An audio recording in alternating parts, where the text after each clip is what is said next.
Good morning. I recognize what we're going to talk about this morning is a little bit different than what you guys usually think about as you're doing your daily jobs and things like that. But, you know, Nizzy and Shireen both mentioned a minute ago that everybody lies, right? I mean, you all have probably been lied to in the past, maybe even told a lie or two in the past. Grooming gestures, things that people do to, again, dress up the lie. They might fix their tie, they might fix their hair, they might look at their watch, anything like that that would be dressing up the lie physically. And then finally, hands to the face. I don't have time to police other people's content. So I don't have a lot of experience with, I don't know what it's like to find a video and flag it or what that process is. But if the flagging process includes selecting a type of violation, then it should also have, I would imagine, subcategories. Like if you're saying cyberbullying, is it stalking? Is it this? Is it that? You know, what kind of categorization?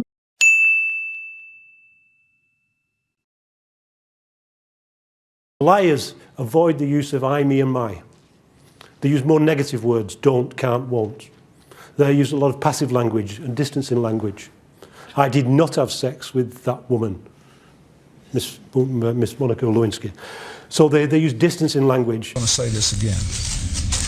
I did not have sexual relations with that woman, Miss Lewinsky.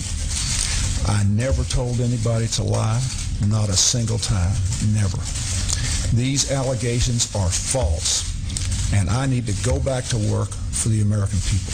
Thank you. Okay, what were the telltale signs? Well, first we heard what's known as a non-contracted denial. Studies show that people who are overdetermined in their denial will resort to formal rather than informal language. We also heard distancing language, that woman. We know that liars will unconsciously distance themselves from their subject using language as their tool. I mean, again, I don't flag videos, so I don't know these things.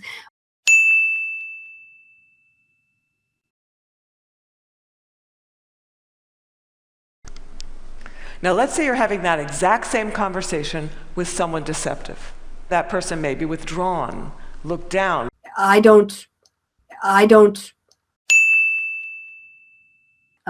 trying to think of a time when I flagged a video. I really can't. I don't have time to police other people's content. So I don't have a lot of experience with, I don't know what it's like to find a video and flag it or what that process is.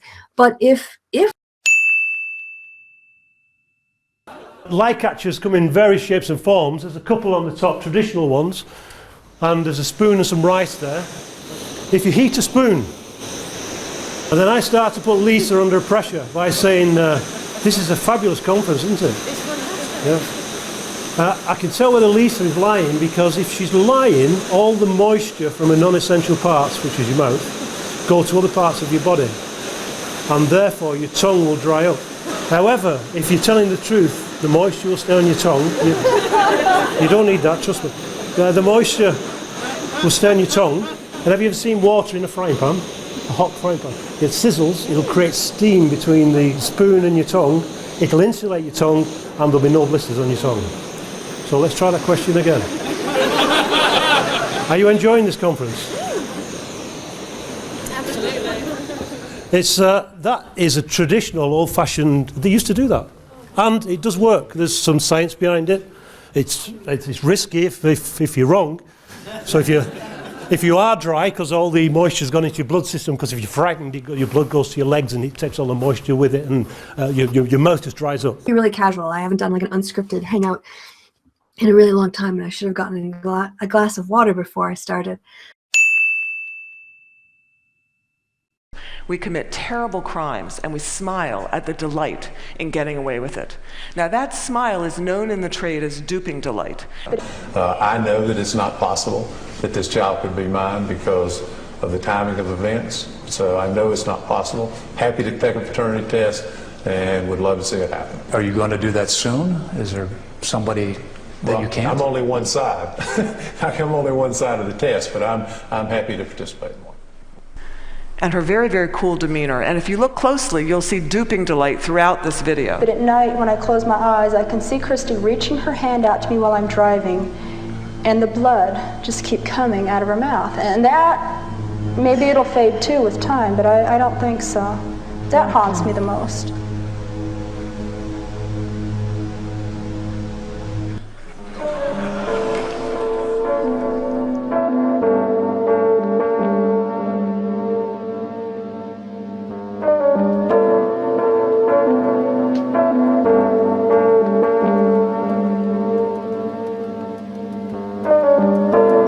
I don't flag other people's videos. I'm trying to think of a time when I flagged a video. I really can't. I don't have time to police other. Again, I don't flag videos, so I don't. Now here's where I want to get into what you guys were talking about a minute ago, this convince versus convey. If I ask, what's your name? Tiffany? Because I'm really tired of picking on poor Erin. If I ask Tiffany, did you take the merchandise? Okay? What are the two answers that Tiffany can give me that would let me know whether or not she took the merchandise? What are the two appropriate answers that would convey information? Yes or no? Yes or no? But what if I say, Tiffany, did you take the missing merchandise? And she runs into this whole, look, I'm a good employee. I've been loyal to this company for so long. I've never done anything that would give you any reason to think I'm less than a stellar employee. What is she doing here? Is she conveying information, or is she trying to convince me of something? She's trying to convince me of something, right? She's trying to convince me she's a good employee that nobody should ever have any question about. Okay? That is what you're going to hear most of the time. A convincing statement is the strongest arrow that any person's going to have in their quiver. Okay? Saying, I'm a good person, I'm a good worker, all of those sort of things. When you talk about trying to manage someone's perception, I mean, think about it. Think about it for just a moment. They can talk all day. When I said I've seen CEOs live for 25 minutes on a single question, that's what I'm talking about. They'll start talking about how healthy their company is, how great their sales are, how wonderful their employee and their management team are. What they're doing is trying to convince me, not convey information to me. Okay? Convincing statements are so strong. Honestly, I have a hard time keeping up with all of the things I want to watch on YouTube and making this kind of content and organizing hangouts or doing other things. I don't have time to police other people's content. So I don't have a lot of experience with, I don't know what it's like to find a video and flag it or what that process is. And that's when I talk about people manipulating our perception, manipulating us to believe them. That's exactly what I'm talking about. Because there were some questions that she answered pretty nicely, right? There's some questions that she didn't. You know, what we do in a lot of situations is we ask people, for example, when we do an investigation inside the organization, you know, one of our questions will be, what do you do here? And most of the people will just give you a job title. All right? But the people that we know are already setting out to manage our perception will give us this long job description. Then it should also have, I would imagine, subcategories. Like if you're saying cyberbullying, is it stalking? Is it this? Is it that? You know, what kind of categorization? Do they, when you flag a video, do you have to type something up to say why you're flagging it? I mean, again, I don't flag videos, so I don't know these things. A training session for some law enforcement in Indiana, and these gentlemen happened to be in the class. They're from Union, South Carolina. They happened to be in the class, and they came up and they said, hey, we now know how Susan Smith initially beat us when she came into the police station. And she ran into the station, she's crying, she's hysterical, someone hijacked my car, my kids are in the car. Susan, did you have anything to do with it? Susan Smith's answer was, I love my children, I would never harm my children, why would I hurt my children? What did you not hear? You didn't hear a denial, right? You didn't hear her say, no, I didn't. What you did hear her say was, I wouldn't hurt my children. Guess what? Wouldn't and didn't aren't the same thing. I'm trying to think of a time when I flagged a video. I really can't. Honestly, I have a hard time keeping up with all of the things I want to watch on YouTube and making this kind of content and organizing Hangouts or doing other things. I don't have time to police other people's content. So I don't have a lot of experience with, I don't know what it's like to find a video and flag it or what that process is.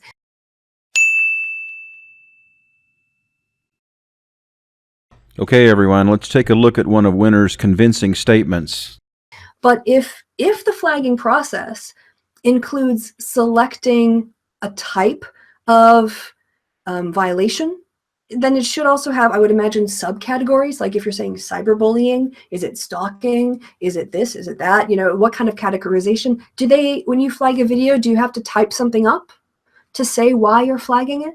I mean, again, I don't flag videos, so I don't know these things. But if the flagging process includes selecting a type of violation, then it should also have, I would imagine, subcategories. Like if you're saying cyberbullying, is it stalking? Okay, here Winters is claiming complete cluelessness to the video reporting process.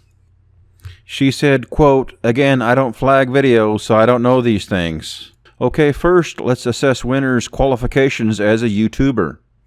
Winters has been a YouTube creator for over 2 years and has over 500 videos. She's very adept at video editing, initializing Google Hangouts. She's very familiar with the admin, including analytics. She's very technical and data-driven. She does computer data entry in her career. And just a few months into her YouTube creator career, she was already giving tutorials about how to be a YouTube creator.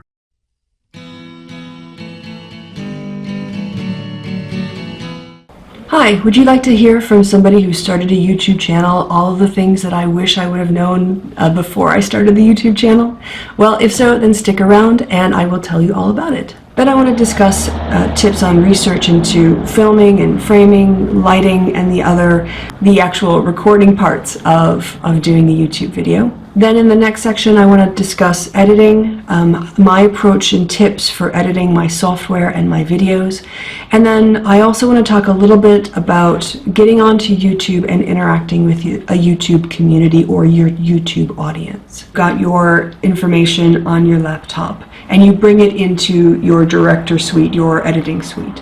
I have learned the hard way. Always start with sound, always start with the audio.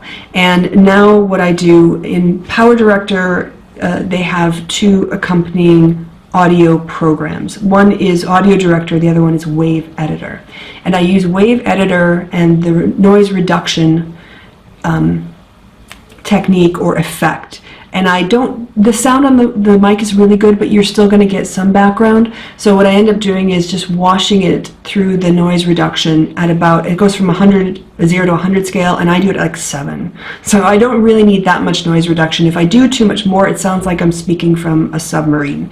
And how to do that, I use PicMonkey to create my YouTube channel art. It's free, it's very easy to use. There's a video, I will try to find it and link it because I have a hard time finding it myself. The woman who does it does a nice explanation of PicMonkey and how to create channel art. So I will link that in the description box. And to do a different Atheist Reads every Thursday, usually around 12 o'clock Eastern Standard Time in the United States, because that's when it seems to be a good time to post YouTube videos to get attention. And that's another thing you'll want to look into, is the use metrics or the other kinds of measurements of when people use YouTube. When is the best time to upload a new video for it to come up on people's screens? When are people watching YouTube? So you don't want to do it like Sunday evening at 3 o'clock in the morning Eastern Standard Time or something like that. On the YouTube channel's analytics, once you're say like a week or so into your first video or your videos, depending on how many you put up, go ahead and really click through the analytics, not only the real-time views, those are always rewarding to see who's watching your video, but look at your audience retention. Look at where people fall off. It might be the case that you can tighten your video up a little bit, or maybe you just have to think about the fact that your content isn't going to be suitable for everyone. So you're just going to see maybe a trend where you get a big drop off, but then you have really consistent viewers. Don't make huge decisions based on a few of those metrics. Go ahead and make tweaks to your content and see how it goes.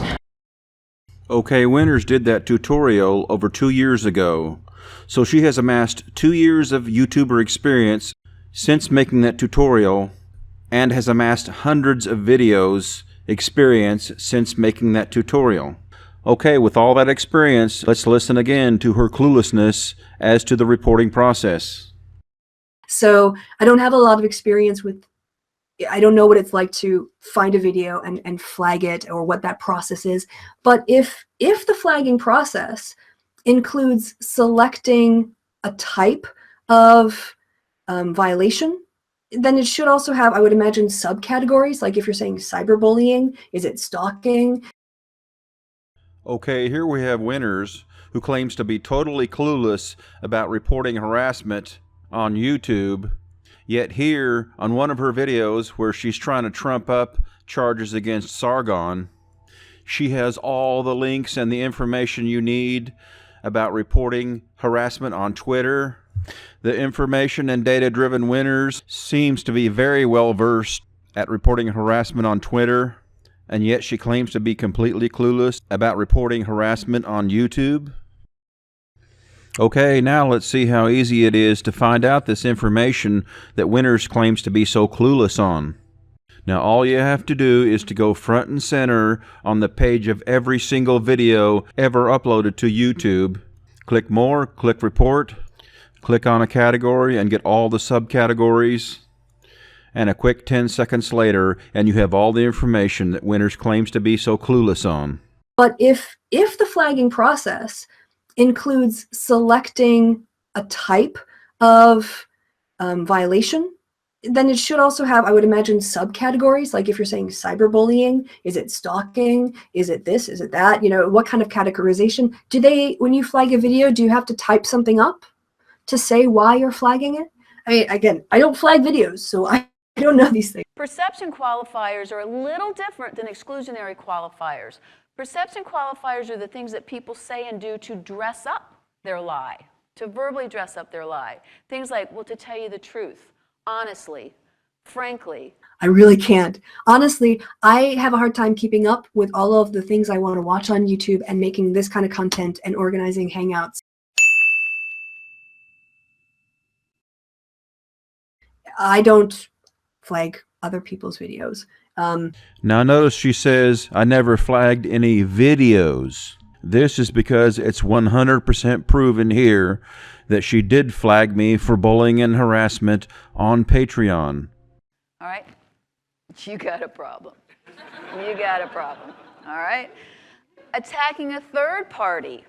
All right? It's the same sort of thing. Look, it's the store's fault. The store doesn't have very good security. All right, we don't have what we need in here. You guys never bring the right stuff in. Of course, stuff's going to disappear because we can't sell it. All right, they're attacking the third party. And this is the problem. The problem isn't me or my channel or me or my one little video. If this is how YouTube is handling flagging complaints, then if my video is harassment, whose isn't? Apply a penalty with no oversight, and that they could do that and shut a channel down, then yeah, that does concern me way more than my one little flag, false flag, or falsely flagged, however you want to say it. So I think that there's an issue there. If content is not meeting the guidelines, just because YouTube made a bad decision in the past doesn't mean they should make the same decision again. But if that stuff is being collected by YouTube, then that should be given to the content creators so that when we write our appeals, we can write to the complaint.